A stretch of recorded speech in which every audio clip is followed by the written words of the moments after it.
Good evening, everyone. A fantastic welcome to our AP Race Plus launch night for Royston Swimming Club. Very grateful for you all sharing some time with us. As mentioned on the email that was shared, this call will be recorded. So please don't worry if you cannot stay for the whole thing or you've got any more questions. And then myself and another member of our team, Anna, will be down the club on Friday if you've got any more questions as well.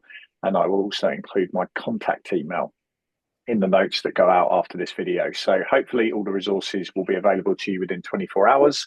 But we've got plenty of time for questions today. Myself and Will are just going to take you through a few bits of information, hopefully, that are going to paint the picture about who AP Race are, but also about AP Race Plus and what it can do for you and hopefully for your experience on this swimming journey. So it sounds a bit corny, but it's how we operate as a brand. We make sure that everything we do is there to help people, whether you're a swimmer, a coach, a parent, a wider volunteer and support member within the team. Ultimately, can we help you to become better than yesterday? And that's the ambition that every day we're constantly trying to improve. And you'll see that thread goes across our brand, whether it's our AP Race London International, whether it's our coaches community, whether it's our race clinics or any of the other activities that we do. That is built in, that we're constantly trying to evolve and support the best way possible. And it changes constantly. And as you probably noticed, no swimming day is ever the same, although the alarm clock might go off at a different time every day. And some days you wish off it's going a lot later. Ultimately, there are some common threads on the journey, and that really is what we're here to help you with tonight. So from my side, my name's Kev. I've worked in the swimming world for a very long time. I was on one of my courses many years ago with your head coach. So I've got a lovely bit of affinity to the club, seeing how that's grown and developed over the years. I'm based not too far from you in North Hertfordshire. But my role at AP Race is to support and develop the sport of swimming. And ultimately that involves working with swimmers, parents, coaches, and as a whole, clubs, which is what I'm here joining us for tonight. And I'll hand you over to Will. So my name's Will and I'm a former GB swimmer. I've represented GB in England on numerous occasions. I'm also a British record holder and international medalist. So from stepping away from my competitive career in swimming, I've stepped full-time into a role as head of coaching with AP Race. So all of our events that we run in the country, whether that's clinics, masterclasses, I sort of design and deliver them. And my role also encompasses helping to upskill our academy staff abroad. Okay, thank you very much, Will. Now, something I just want to check. You are all part of this community now, but you're all part of this call this evening. So I would like everyone to open their chat boxes, which whether on your phone, your computer, your tablet, however you're joining us this evening, if you can open your chat boxes and throw in an emoji, a hello, a welcome, something so that I can check that all your keyboards are working for when we get to the questions. That would be absolutely great. Okay, Tim has won the gold medal for fastest finger first, straight in there. Although we do have some fantastic emojis there with the head coach, of course, leading the way with the mermaid. Now, I just want us to start thinking about some of the questions that we're going to ask, but myself and Will are going to take you through a few bits that will hopefully give you some information, a few insights, and perhaps answer some of the questions that you may have. So the first thing, as mentioned there at the top, you are ultimately part of this community. It's a rapidly growing community. We only launched the club version of AP Race Plus in the back end of last year. We've now got clubs across the country already starting to use it, ranging from big programs all the way down to really small remote programs. In very remote parts of the country, all the way through to city clubs down on the doorstep of Heathrow. So it's a very vast community, but ultimately it's a really dynamic group that we've got. And the whole point, and as you work with us moving forward, you'll see it's a very much a two-way thing, which I know Will's going to talk about later on. The purpose of the platform is that it gives you the best content in the world, but it's available at your fingertips. So I'm mindful that we are coming down to the club this Friday evening, but you don't always have to be at a pool to access the information. And that's one of the core parts of AP Race Plus. Anywhere, anytime, you can access it, as long as you've got access to the internet. So whether it's on your phone, your tablet, desktop, laptop, smart TV, ultimately, we want to make sure that content can get to you when you need it, not on our terms. The second thing is around the practitioners that we use. So whether it's athletes themselves, sports science and sports medicine practitioners, coaches, parent support specialists, ultimately we believe, and the team that's built around Adam believes, we are bringing together the best group of practitioners on the planet. The vast majority of these resources are usually reserved for the last 0.01% of the British swimming population that are going to an Olympic Games. AP Race Plus takes that information, puts it in a platform that makes it accessible for kids, but obviously there's some parent stuff on there as well, and then actually waters it down to a point where we're not going, right, here's an hour talk about nutrition and macronutrients. Actually, here's 2 minutes about things you can put in your kit bag that are going to help you on race day. So it's still taking that level of detail with the science behind it, but the applicability of it is going to be really, really high. So there's loads of things in there, and I'm sure you all can't wait to start exploring it. Just a little bit of an insight on the first week in terms of what you're going to see. So you'll see some stuff in there around race day hydration, which I'm sure is a big bugbear for parents. You'll hear tips from our athletes, and there's lots of athlete tips in there and lots more being added every single week. You'll hear about fueling and refueling, both from training and competition, and why that's important. You'll see some stuff around drills. And again, the way that the platform dynamics work, we've now got coaches up and down the country that are writing their sessions, and then they might say, we're going to do a drill on 2 kicks to 1 pull on breaststroke. Here's the link to the AP Race Plus video of Adam doing that drill, and then video footage above and below the water showing you exactly what that drill looks like when it's done to a really high standard. So actually we start then linking what we're doing in the pool with what we're doing at home and joining the two things together. You'll also see some stuff from Dr. Tom Bates, who's our mind gym lead. And ultimately, we know that the mind, just as much as the body, dictates performance.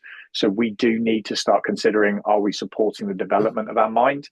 And that's what Tom has built. So as part of the platform, there is a whole strand dedicated to psychology. And every week there will be short clips and exercises that Tom will take you through to give you that insight and give you that guidance to help you start to develop your muscle in your mind just as much as the ones in your body.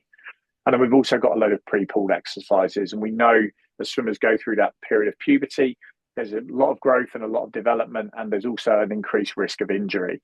So what we do is we have all these videos on there, both with and without equipment, that you can do at home. You can do on poolside if you've got access to do it, but it's not a problem if you haven't. You can still do it at home in the evenings, in the mornings, at the weekends, when you get time, to actually reduce these exercises, reduce the risk of injury through these exercises.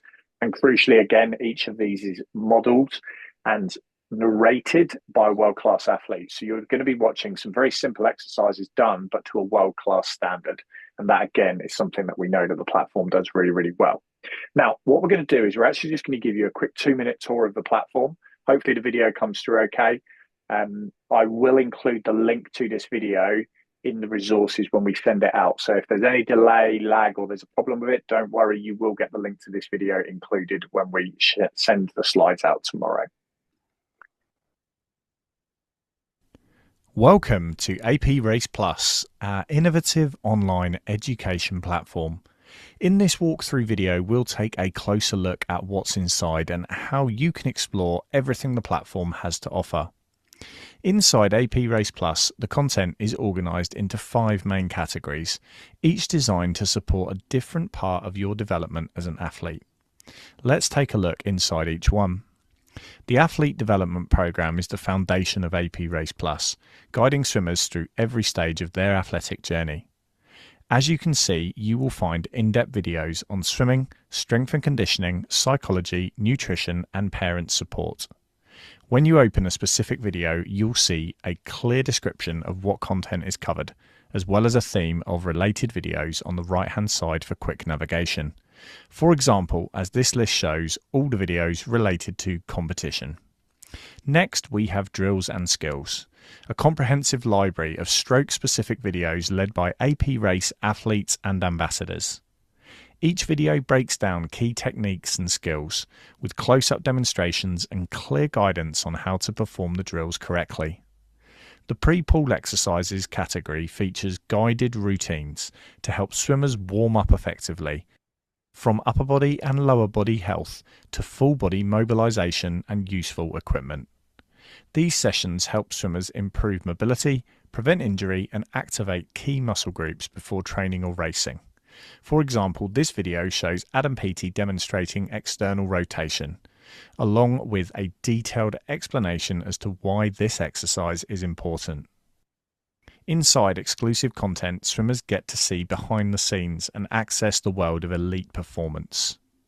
Enjoy exclusive athlete Q&As, unseen training moments, and practical tips on everything from travelling as an athlete to understanding the meaning behind medals.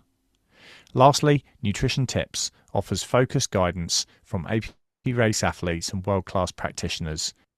Here you will find short, practical insights on topics such as race day hydration and late-night nutrition, helping you make informed choices to support performance and recovery. For example, here we can see an in-depth video from one of our world-class practitioners on the use of supplements. This video is a very brief walkthrough of our AP Race Plus platform. Thank you for watching, and we look forward to helping you become better than yesterday. Now, before I hand over to Will to talk about how he finds the 1% and when he's working on the platform and applying it with the athletes that he works with, just a little bit around how, whether you're a swimmer, parent or coach, a lot of the stuff on this will be useful for you. So the first thing is that is content in being added every single week. So there's obviously lots of different parts of the platform, but we are constantly adding to it. Ultimately for us, this is a recipe for how best we can lay the foundations for longevity in the sport of swimming. So every single aspect, whether it's nutrition, psychology, land training, skill development, what do we need to do at the start from an absolute basics point of view, really, really well, to make sure that in 3 years, 5 years, 10 years, we can keep adding more and more layers. And I'm mindful that we've got a number of coaches on the call, things like streamlining, but actually that done not okay, but really, really well. And I know when I've been down the club a couple of years ago, we actually spoke about how important that streamlined position is. Through the platform, you'll actually then have land-based exercises that will help improve your ability to get into a streamlined position. So every single step, every single strand of the platform has been created to give you a progression to take you towards what world-class looks like, irrelevant of your performance level. This isn't about trying to make everyone an Olympic champion, but it's actually taking that mindset of when we were young, we did this really, really well. And then we gradually grew and developed those skills as we go on this growth and development journey. And then the final part, and will be liaising with the club directly on this as we move forwards, but we have the ability in the platform to actually take feedback on requests. So as parents, as coaches, as swimmers, if actually we're thinking, what about this? What about this? We can create content directly for you. So a wonderful example on there you saw on that example video was Jazz right at the end talking about supplements. It's something I get asked in all my parent sessions, and ultimately what advice do we have on when should swimmers not be using it, and just some general information about it. So again, we sat down with Jazz, one of the best sports nutritionists in Britain, and actually got her to put together content specific to that parents and swimmers can watch and go, okay, I understand that area a lot better now. So hopefully it's going to answer a lot of the questions that you've got. But if you can look at the platform and go, oh, I'd really like things on a certain topic, you can reach out. We can then go away with our media team, put together some content and upload it to the platform. So it's very much an organic platform. Right, I'm going to hand us across to Will, who's just going to talk through his tips around finding the 1%. So as we all know, swimming is a pretty grueling sport. It's a very lonely sport. It's one of those ones where you've just got to kind of get in and do the work. And it can be very, very monotonous sometimes. And going through my age group career all the way through to into senior swimming, I found that those margins shrank more and more and more the more I got older. As an age group swimmer, I was pretty comfortable diving in a lot of the time and getting a PB pretty much every time I swam. And that is not sustainable long term. It's just not reality in how sport works. Those margins shrink massively. And what I found was, as I was going through the British Swimming World Class program, the information and the resources that I was getting whilst on that World Class program, if I'd just had that as an age grouper, I could have done so much better. The knowledge and the resources that are given to world class swimmers, it stays at the very, very top of the sport. It's only given to the top swimmers who are on international teams, who are potential medal winners. And one thing that we're really, really passionate about is trying to bridge that gap between grassroots sport and top international medal winning sport. So that is one of our big inspirations with this platform. We're taking all of these learnings, all these things that the world-class program might be pushing to their athletes, top tips on nutrition, top tips on how to stretch properly. I mean, everyone knows how to stretch, but do you really know why you're stretching a certain way? What you're trying to do here? Do you know whenabouts in your training session is best to stretch? Is it before or after? Do you know how to actually train properly? Because training hard and training smart are two very, very different things. And finding those 1% margins is something this platform is designed to try and solve.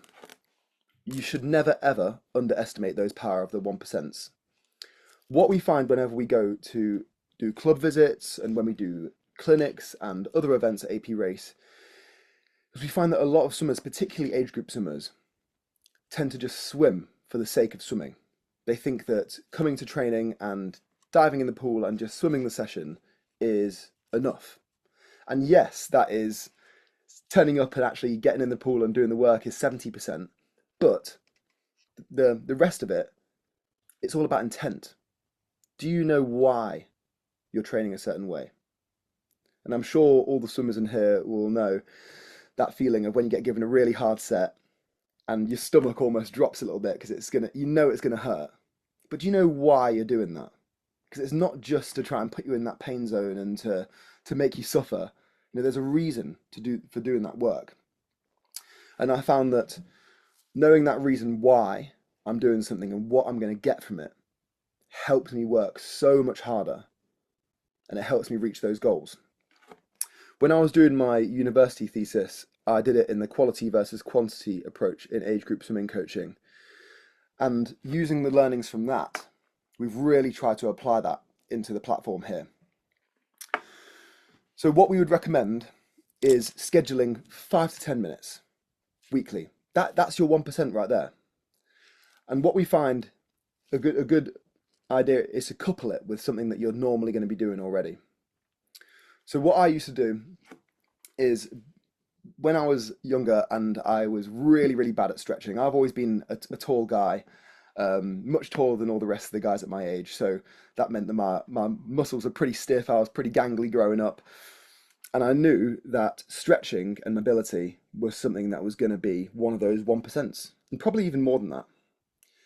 And I found it really, really difficult to get into a routine of stretching, you know, before a session or after a session. I wasn't seeing much progress with it. So what I did is I made sure just 5 minutes before I went and brushed my teeth, because I brush my teeth obviously every night. So that's something that is going to stay. That's a continuous thing. I'm not allowed to brush my teeth until I stretch for 5 minutes. So what that meant is I'd finished everything I'd done in my day. I'd finished training. I'd done my schoolwork. I'd had dinner. You know, I'd had my time relaxing and switching off. But just before I'm going to bed, I'm just going to stretch. And over the course of a couple of weeks, it felt quite annoying and quite difficult. There were times where I completely forgot and I had to remind myself and force myself to do it. But over the course of a couple of weeks, I was able to implement that then onto poolside. And it was easy because I'm used to it. So from then, after every single session, every single evening session, I would spend half an hour stretching on poolside for the rest of my career. And that stayed. Every single session without fail. And there'll be some times that I'd be the only one. I'd be the only one on poolside. And everyone would go home, everyone wants to go home. And I'd be the only one. But then sometimes I'd encourage people to join me. And it wouldn't be me trying to, you know, force people and peer pressure them to come and join me. People would see that I'm making progress. I'm getting more and more flexible, and that is translating into my performance in the pool. So people are thinking, what's Will doing that we're not? We stretch him. And that's just one thing. That's just one thing. And there are so many different factors in this sport that you can find those 1% margins. Stretching is just one example. I can name 10 things straight off the bat. Have you got a high elbow in your freestyle? Why do you want to have a high elbow in your freestyle? You know, these things like that are going to really, really help with your progression moving forwards. And at your age now, this is the time to nail in those habits. Because when you get older and you have more responsibilities, whether it's with your schoolwork or if you want to go to university or maybe even get an apprenticeship and get a job, you're going to have more responsibility and therefore less time. So having those routines already set in place is something that's going to be a foundation for you to help move you forward. And what we would say is make this your superpower. This platform is here to help you, and it's built around you guys. The thing that we're really, really, really keen on is we want you guys to give us feedback. What do you want to see more of? And we will get it done. We want to evolve this platform around exactly what you need, and as you swimmers, what you guys need as well. Coaches, if you see something in the pool that you don't quite know how to fix, we are going to have a video on it. And one of the things that we've been filming recently is a new section called the Common Errors section, where it's me in the pool, and I'll be swimming. We're doing this across all 4 strokes. I'll be swimming with a common error that we commonly see at events, clinics, whatever.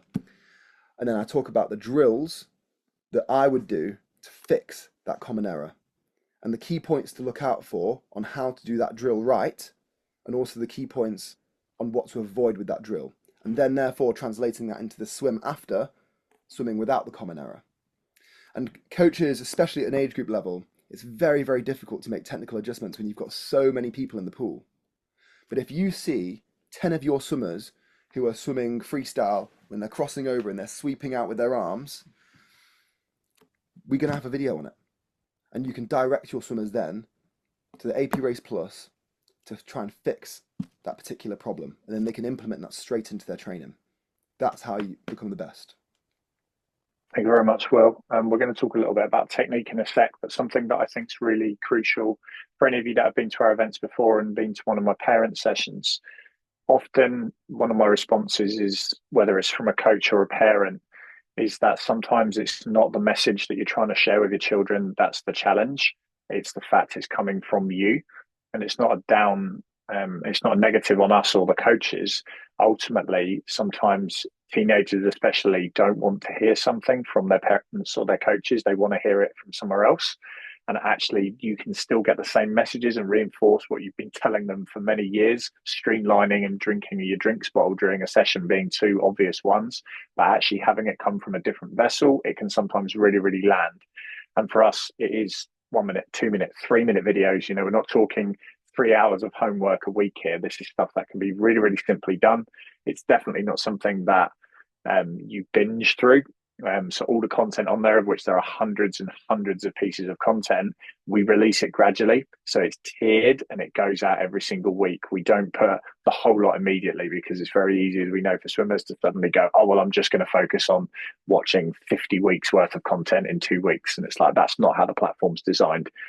Try a little bit, practice it, embed it, normalize it, and then repeat. And those are the kind of things that we're working on.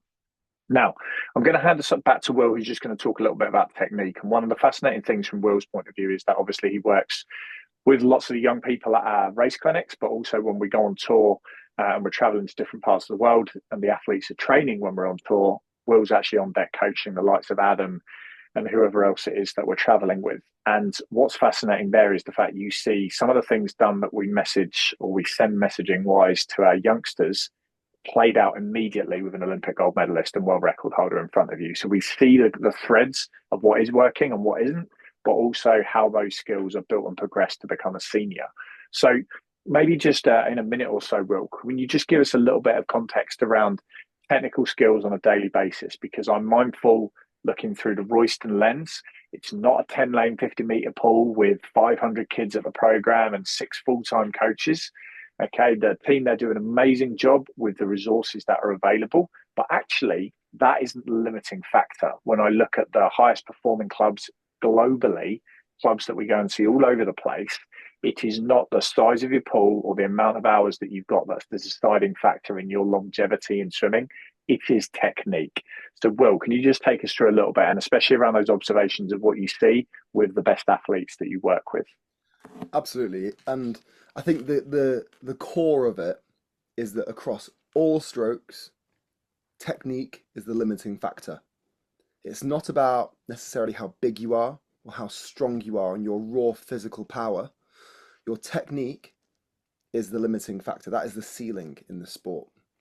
You could be 6'7" when you're 15 years old, the strongest guy out there, and you could be racing 1500s, which should be your forte as a 6'7" guy at 15 years old. But if someone has got a better technique than you, they're going to exploit your weaknesses. Now, I experienced that firsthand racing at European Championships as a 16-year-old. And in the lane next to me was, in fact, a 6'7" Danish guy. And standing next to him on the block felt a little bit scary, but I knew that I had worked so hard on my technique and on my turns and my skills around the swimming, and I exploited that. And he'd pull away from me on the swim, I'd just stay on his feet, and by the time we get to the turn, we push off, I'm right next to him again. And we just repeat. And it gets to a point towards the back end of the race where I know that he's turning and he can see me still there, even though he's trying to get away. And I know he's scared. And that plays a toll. And eventually, he dropped behind and beat him. Technique is the limiting factor in all sport. And across all world-class athletes here, whether it's Adam, whether it's Philip, Alex, Matt, even international athletes, Leon Marchand, who I used to race as well, these are guys that spend hours, countless hours, doing the slow, boring drills, but they do them perfectly. Now, the misconception that we have in the sport is that progression comes from making things more and more and more complicated. And that is absolutely not the case. The best swimmers in the world do the most simple drills, but they just do them so perfectly. And that is something that I think is a message that I would really, really want to push out to you guys. It's all about intent. You need to know why you're doing these drills and what you're trying to work on. I know I've mentioned that before, but for example, one of the most effective drills on freestyle is just real simple body position kick. Really simple. And that is one of the best drills. I spent 5 years living and training with Daniel Whiffen, who's the world record holder on the 800 freestyle. And that would be something that he just does day in, day out. He would start off with body position kick, and he'd add a simple progression in where he's holding his arm up really nice and stable. His core's aligned, his hips are high, he's got consistent leg beat, his palms are facing down, fingertips pointing to where he wants to go. All of these different technical points he's nailing. And over the course of maybe a year and a half, he dropped a minute and a half off his 1500 PB at a senior level. So where those margins are meant to be shrinking and they're tiny, he's dropped a minute and a half.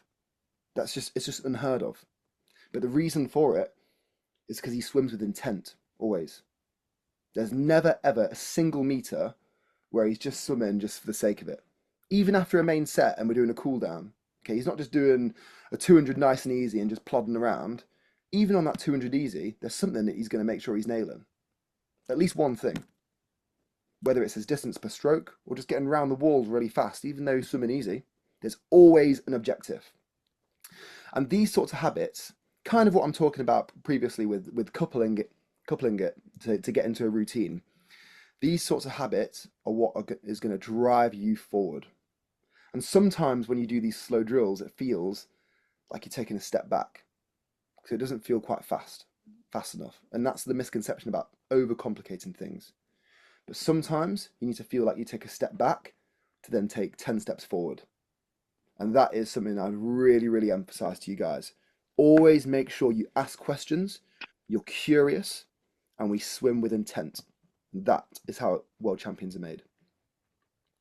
Fantastic. Thank you very much, Will. And again, you'll see as you move through all the different aspects of the platform, the level of detail that the coaches are asking for that may not be complex, but doing those basics to a really high standard. So again, I'll jump back to streamlining, but actually the ability to mobilize on land to get in that position, to develop the strength work, to actually be able to hold a core position while streamlining, and then actually be able to apply that in the pool at speed under pressure. All of these things are actually really simple. We're doing push and glides at level 3 and level 4 and learn to swim. But actually, are we doing it to the absolute best of our ability? Because if we can't hold great body position off a start and off the wall, well, actually, it's probably 50% of the race that actually we're going to struggle with because of our body position not being as good as it can be. So, while we've got parents obviously on the live call, but also watching this back on the recording, I just wanted to share a couple of thoughts around swimmer support. I know we're again with the club on Friday, and we're going to do some more calls across the next few years with the club. But actually, it's really important when we've got an opportunity here just to share a few things that I really hope you're going to find useful. For context, I speak to about 10,000 swimming parents every single year.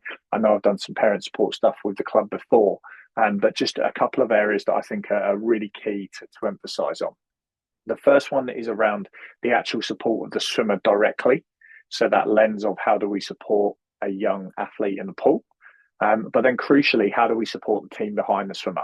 And whether that's through the lens of a coach or the wide range of volunteer roles that make a club tick. And I'm mindful quite a few of them are on the call and are probably nodding along right now. And ultimately, it does take a village to make a club function.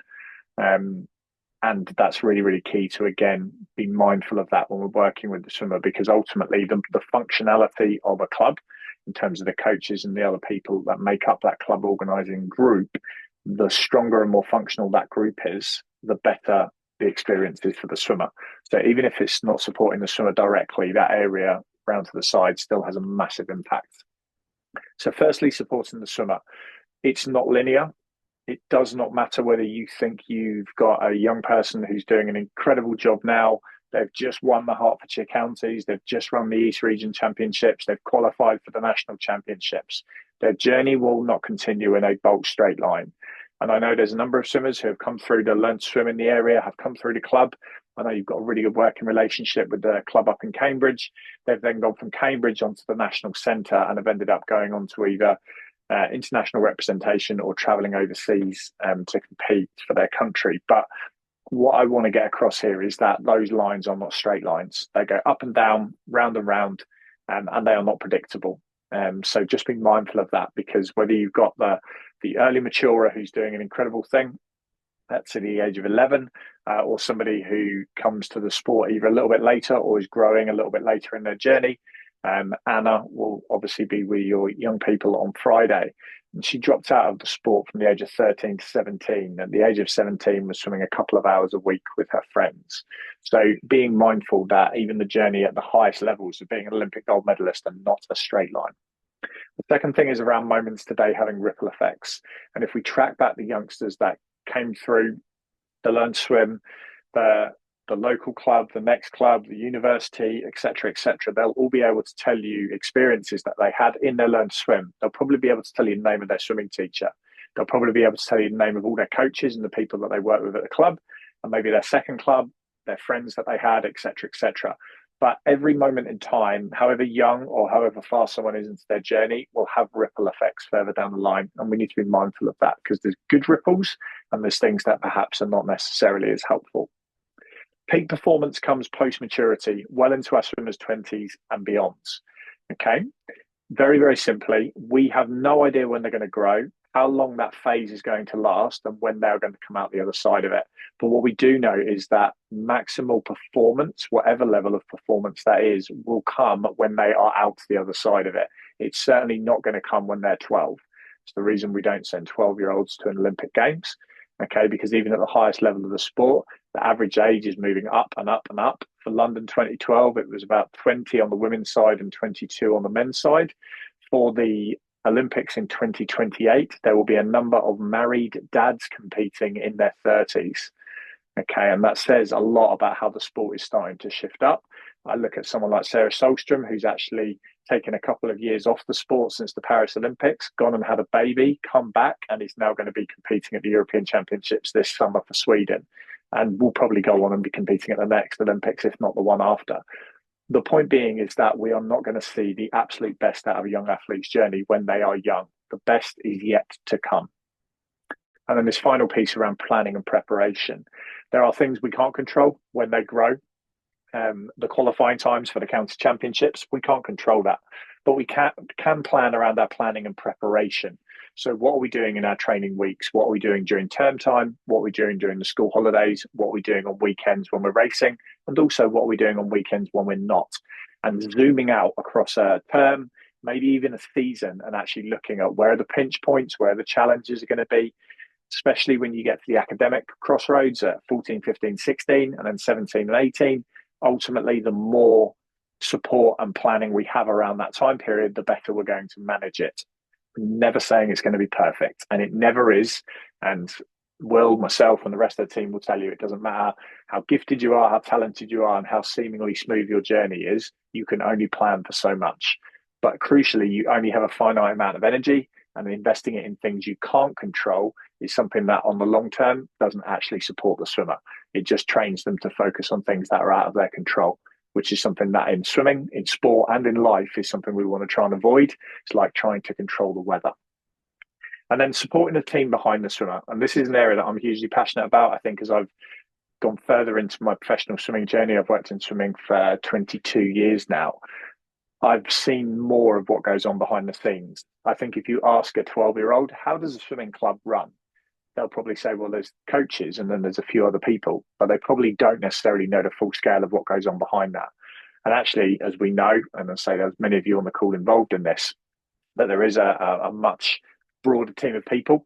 And what I would say is if you have a superpower, Will talked about our superpower toolkit for the swimmers, but as a parent, if you have a superpower, whether that's being able to do social media, whether that's being able to help with newsletters, website, officiating, I know is always a challenge. But when we look at this broader team, the greater in numbers that team is, and the knowledge and the experience that that team brings to the table, the more focus generally the coaches then have on coaching. But what often happens is that it's left to 2 or 3 people, and then the overspill gets lumbered on the coaches, and then who loses out when when the coach is focused on managing the social media posts or the website or the newsletter or the team selection. And actually then what happens is they're not as focused on writing a really great training session. So in your own ways, however that's possible, and I know it's different in every single club, what is your superpower? Even if it's for half an hour a week, I know we spend a lot of time sitting in the gallery as a parent, but actually is there things that we can do that are going to help that well-oiled machine behind the scenes be that little bit smoother, which in turn has that knock-on effect to support the swimmer. And just before we go over to questions, I just want to hand back to Will just to talk a little bit about his journey and the people behind him, because it's all well and good me talking about it, but I've never competed at the highest levels like Will has for his country. And I just want Will to reflect a little bit on his parents, the support he got, but also the friends around him, how you manage school, your coach, and the adult that you've become.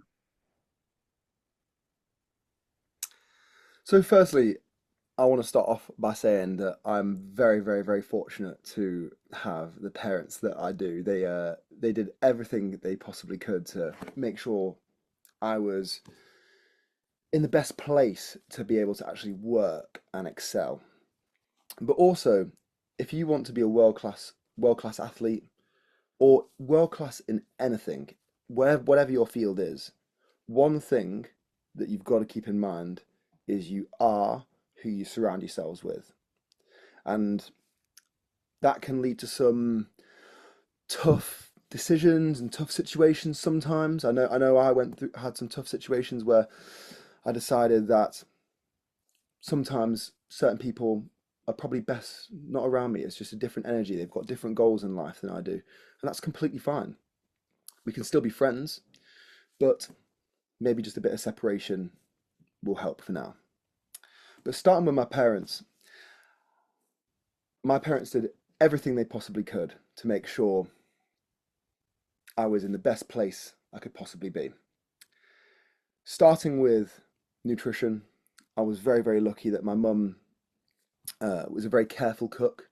She cooked really great meals for me, whole foods, just making sure that I was eating a balanced diet, especially when I was living at home and going to school and balancing all my academics as well.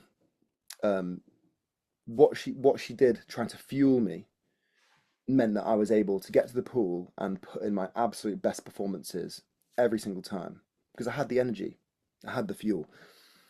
It's like if you had a sports car You wouldn't put regular unleaded petrol in a Ferrari. You know, you'd put the premium stuff in.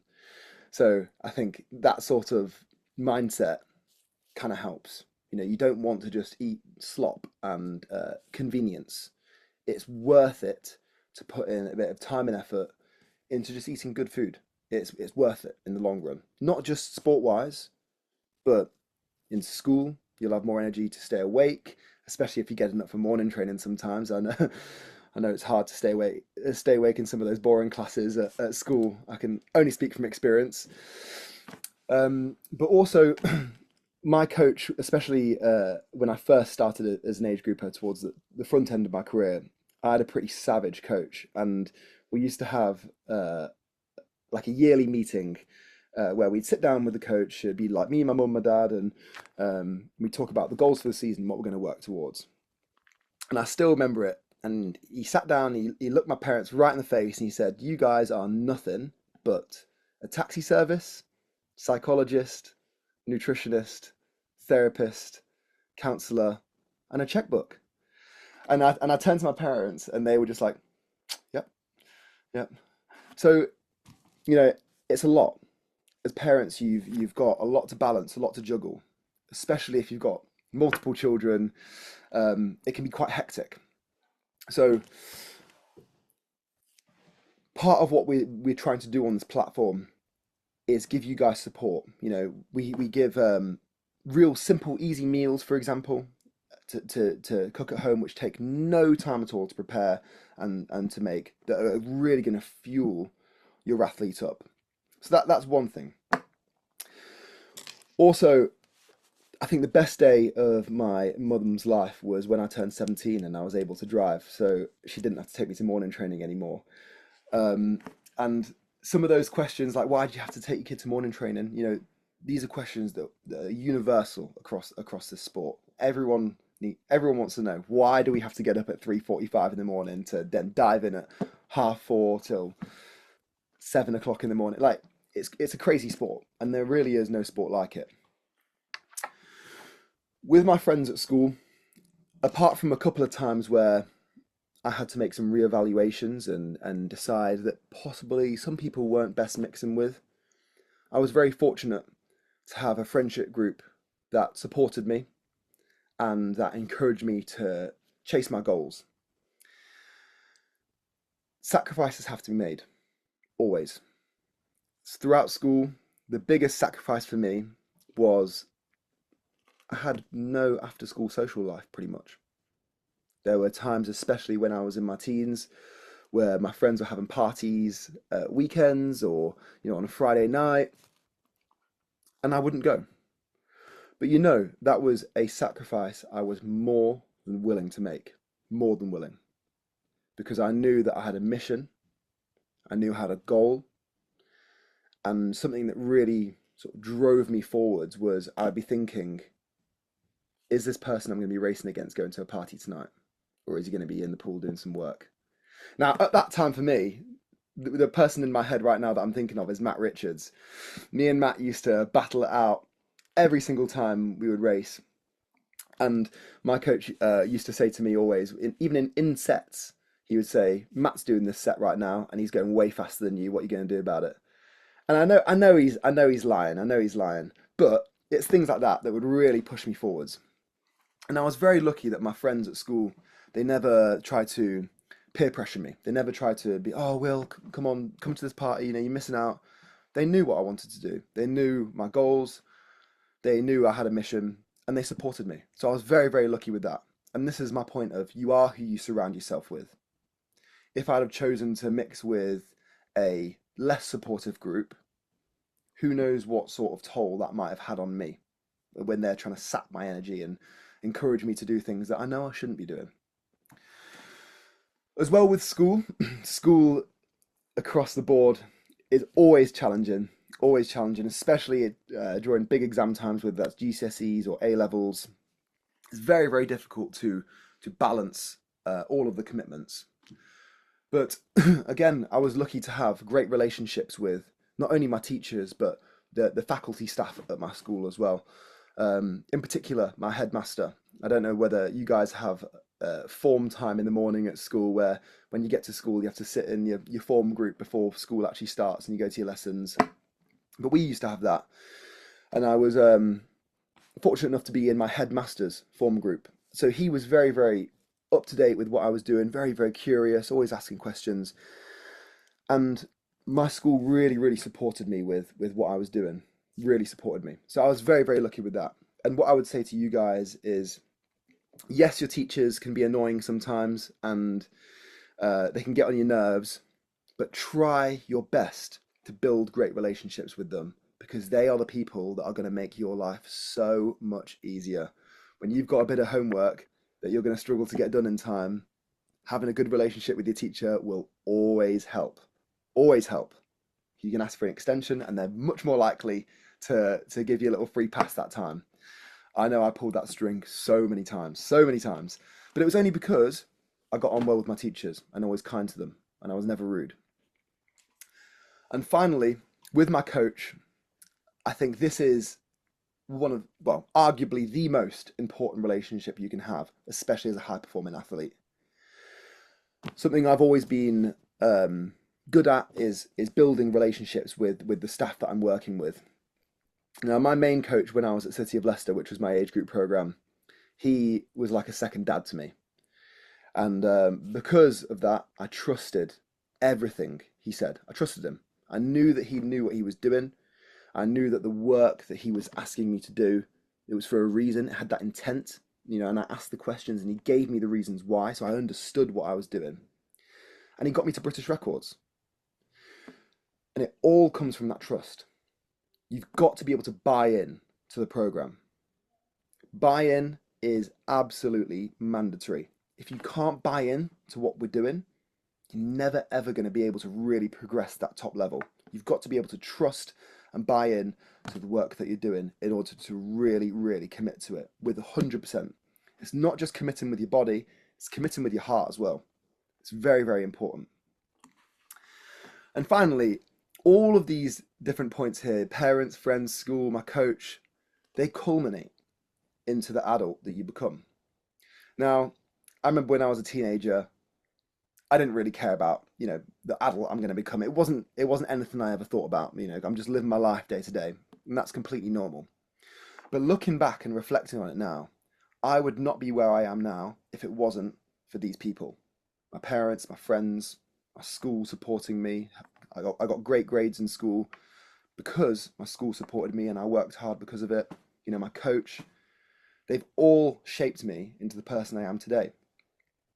And these skills that we have in sport, where we're getting up early and we're working really, really hard, sometimes I know people say blood, sweat and tears, but genuinely blood, sweat and tears, even in swimming, people are working. I was working so hard sometimes I'd have to get out the pool and be sick in a bin because I've pushed my body to the absolute limit. And these skills, they build something more than just an athlete. That resilience, that discipline, being able to commit yourself to something and work on something, even when the going gets hard, being able to get up in the morning and just get out of bed and just start your day and just get going, rather than just lying in bed and sort of rotting away for a while and hitting snooze 5 times before you get up. These skills, we don't realize it, but this sport builds it for us. And they last for your whole life. So all of these people here on the screen now, and the skills that I've developed through sport have helped develop me into a professional that is able to functionally live, not just as a professional, but as a man as well. So what I would say to you guys is, swimming is a hard sport, it's grueling, but it opens up so many doors that you cannot see. You can't see it. It's allowed me to travel the world. I've been all over the world with swimming. I've trained out in Japan with the Japanese Olympic team representing GB. I've been to World Championships, European Championships. I've been all around the place. And because of swimming now, I've got a career in it where I'm still able to travel around the world doing the thing I love, just from the other side of the lens now. So, in summary, don't give up, commit yourself, and be kind to others, because that's what gets you to places, really. Thank you very much, Will. And without, I'm just going to stop sharing my screen so I can see everybody, but I won't spoil the surprise too much. But what we have got coming up over the next few weeks, we're actually releasing a coaches podcast. So I don't know if any of you are into your podcasting, but we have a coaches podcast. I sat down for an hour last week with Matt Richards' dad and talked about his journey from childhood to becoming the parent walking or watching his son walk down the aisle on his wedding day and still competing as an athlete now, and what that whole journey was like from a parent's perspective. I think I'm not going to say easy. Easy is a very unfair word, but it's more simple when we're looking through the age group lens, because like Will said, we're looking at this month, this year. We're not looking too far ahead. But often, and I'm sure we can all appreciate as adults, we look back, many of the things that happened in our single digits and teens ended up influencing the adult we became. And that's a huge part of the sporting journey. And ironically, it's the one thing the sport does not prioritize when it comes to our metrics. If you ask anyone what success is for age group swimmers, they'll start talking about county qualifying times or performance, but they won't talk about human traits from being an athlete. And ultimately, in 20 years' time, your children will not be able to tell you how many county qualifying times they got when they were 12, but they'll probably be able to tell you who their friends were that they did those swims with, because ultimately they're probably going to be standing next to them on their wedding day. So it's a very philosophical way to kind of jump into the questions. And I'm mindful there's probably lots of different things we want to talk about. I'm mindful of everyone's time this evening. And as I said, I will be there on Friday myself. I will be letting Anna do a lot of the leading, because the kids don't want to hear my dulcet tones for the whole session. They want to chat to the Olympic gold medalists. So I will happily float around and answer any other questions if anything comes up following tonight. But yeah, just that little plug, I guess, for our podcast coming up. And the three things that Matt's dad said when he reflected back. He said, at the age of 10, I said to Matt, three things: enjoy it, work hard, listen to your coach. That was it. That was how he distilled parenting from a swimming point of view. And I'm like, your kid, he is a kid, it's his kid relative. He's in his 20s, but he's still his kid. Has been to 2 Olympic Games, has got married, is still continuing probably for at least another 1, if not 2 Olympic cycles. And he can still reflect back on the fact that at 10 years old, that was where the groundwork was laid. So it really is important. But yeah, going to go over to the chat box, or if there's a small group of us on here. So if anyone wants to unmute and ask any questions, or coaches on here as well, or any of the committee, if you've got any things you want to ask. Obviously, as I said, this is an ongoing journey, and we'll be doing check-ins with you across the year anyway with the platform, but also as a club. So I'm very fortunate to be Hertfordshire based, so you might get the odd visit from me across the year. It won't be unannounced though, don't worry. What's in the chat box beyond the big list of smileys that are already in there? Has anyone got anything they would like to share with us? Coaches on the call, anything you'd like to ask? No, I'm really excited to see how the platform will intertwine with our sort of everyday coaching, really, and how the swimmers can almost become a part of. We write the sets, obviously, and we do ask questions to them about why are we doing this drill and that. But I think actually, like you say, coming from a different platform, I think it might resonate slightly better. So I'm very excited to see how it all comes about. 100%. And we've had quite a lot of coaches feedback that actually it's so nice for the swimmers coming in going, can we do that drill? Can we do that drill? And understanding why they're doing it and what it should look like. And you start to get this two-way relationship where you get more curious swimmers, which in turn creates more excitement, which in turn creates more learning. And you get this virtuous circle where it becomes culturally normal for us to be excited about going to training to learn and become better, which is a really exciting thing. Right. In terms of accessing it, so the club will be communicating that. I don't want to jump ahead. We're still working on the administration side of things offline and behind the scenes, but effectively it is a web-based platform. So in anything that has internet access, you can access it. So it doesn't matter whether you're an Apple user or the other platforms, like it's web-based. So it's super flexible. What will happen is that the club will have its internal administration of it, so you won't have to come to us directly. It will be within the club. They will add the emails within the club system, so you'll be invited directly by the club team. And then what will happen is if there's any questions and stuff, we'll be checking in regularly with the club contact. It will all be collated in shared back, and then vice versa, we'll be sharing stuff back to you. So about every 12 weeks, I'm not going to hold us to that, but about every 12 weeks, we'll also then send an update to every single person who's using the platform. Here's the new content. Here's some stuff we're filming at the moment. Here's some exciting stuff that you'll only know because you're using the platform, etc., etc. So in terms of accessing it, the club will send all of that information out over the next, I'm not going to put them on the spot, 5 to 7 days. But it's very, very simple. You'll effectively get an email invite, you click sign up, and you have access to the platform. So it's very simple. It is Netflix style, so families can use a single login. So you can have multiple swimmers if you've obviously got siblings and stuff like that. So yeah, it is super easy to use. But again, if there's any questions, we are here, of course, to support. In terms of the different content on the club portal and the different stuff available on individual membership, the actual platform isn't different yet. And I'm going to say that with a big asterisk. The biggest difference coming forwards is that we are getting now direct club feedback every single month of stuff that as a club they want on it. So clubs are driving the change more than individuals, because obviously individuals, just like Netflix, are generally working through it. Whereas when you've got up to 100 swimmers every single month being able to feed in and feedback ideas, quite quickly that offering evolves. So in terms of the raw structure of the platform, no, it's not any different yet. But as I say, there are some quite big changes incoming off the back of us doing more work with clubs. As I said, it's been designed for you guys. So what you ask for, we'll do our absolute best to get it created.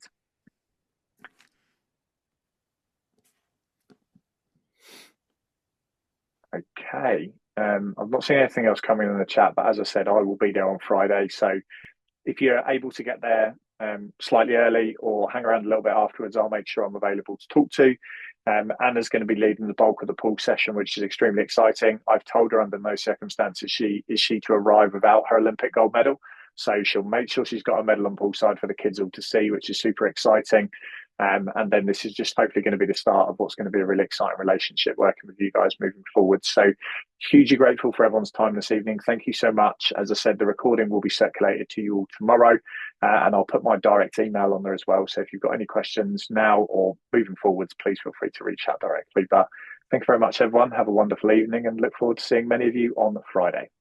Thank you. Just before we wrap up, can I just say a huge thank you to you both for a fantastic meeting today. The knowledge, experience and enthusiasm you're sharing is great and just shows us the first step, as you said, on this journey. So really thank you for giving up your time and for inspiring the next generation of swimmers. Thank you. Really appreciate that. Looking forward to meeting you guys.